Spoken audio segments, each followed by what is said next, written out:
Hello, and welcome to today's Top 4 at 4, where we discuss the 4 biggest legislative issues in public education going on this week.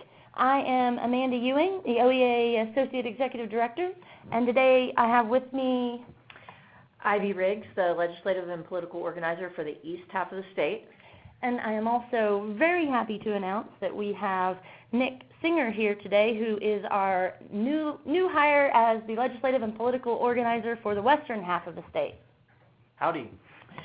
So let's get started. The top 4 issues that we are going to discuss today are the tax cut bill to suspend the tax cut, the bills affecting the teacher leader effectiveness evaluations, the very bad Senate Bill 1187, deregulation of our public schools, and then we will finish up with new developments in vouchers. So we'll start first with the income tax bill. We talked about this before. It's Senate Bill 1073 by Senator Mazie. This is a very good bill, and we need this bill to pass. It would suspend the income tax cut that was supposed to take effect on January of this year. Passing this bill would save the state about $150 million, and it would suspend an income tax cut that really only benefits the top income-making Oklahomans. So most of us are going to get something in the range of $20 to $30 from this income tax. But as I said, we're going to save an enormous amount of money for our state budget, which we know is $1.3 billion in the hole this year. So please, if you haven't already, contact your senator and tell them how important this bill is for you, because that's the next step for this bill, is to be heard on the Senate floor. So we need our senators to recognize that we are going to support them if they will take that step and pass Senate Bill 1073. The next topic that we're going to talk about is the TLE, the teacher evaluation. There are still 3 really good bills alive on this topic.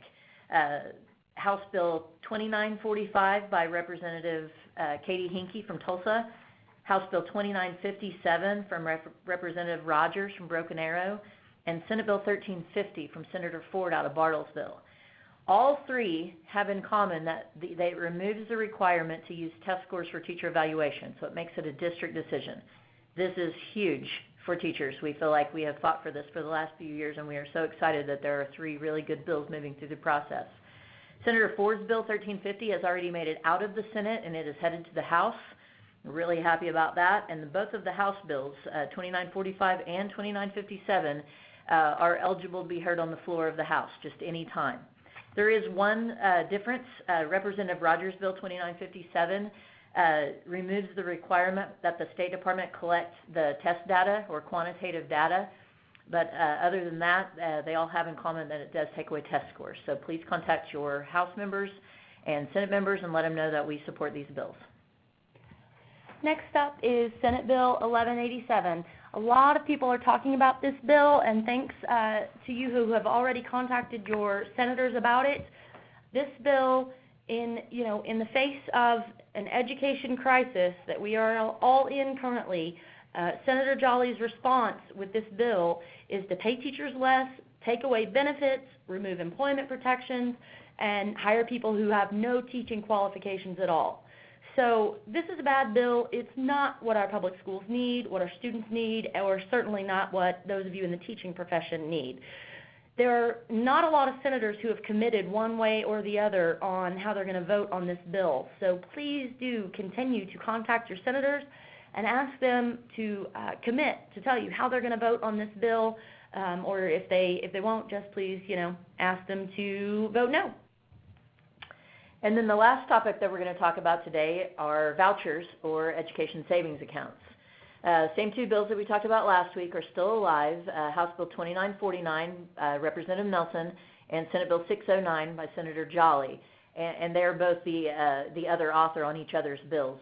The bills do differ just a little bit by percentages, how much of a voucher they would get, but they're all bad. We're hearing some conversations at the Capitol that Representative Nelson is willing to try to water his bill down to try to gain some more votes. And so we really do need some renewed contact Even if you've already contacted your representatives and your senators asking them to vote no on this topic, we're asking that you do it again. And just please ask your folks to vote no, no matter if the bills are amended or not. It's a philosophical difference of public money not going to private schools. Exactly. So we have still a lot of great resources on all of these bills available to you to help you get a better understanding of the bills or to aid in your contacting your legislators. And those are all still on our website. You go to okea.org, and there's a link to the Top 4 at 4 right there on the home page of our website. So if you go to that page, we will provide a lot of resources, but if there's anything else that you need, please, as always, contact us and let us know. We've had a lot of great wins this session. We are still going very strong, and so please continue to stay in touch with your legislators. Now remember, there are a lot of people in that building who are working very hard to protect public education, and a lot of legislators have already committed to support our position on these bills. So keep that in mind, thank them for what they do, and urge them to keep up the good work, or get started on the good work, and support or oppose these bills as you're requesting them to. Thanks very much for your time. Thanks for joining us, and we look forward to talking to you next week. Bye. Bye.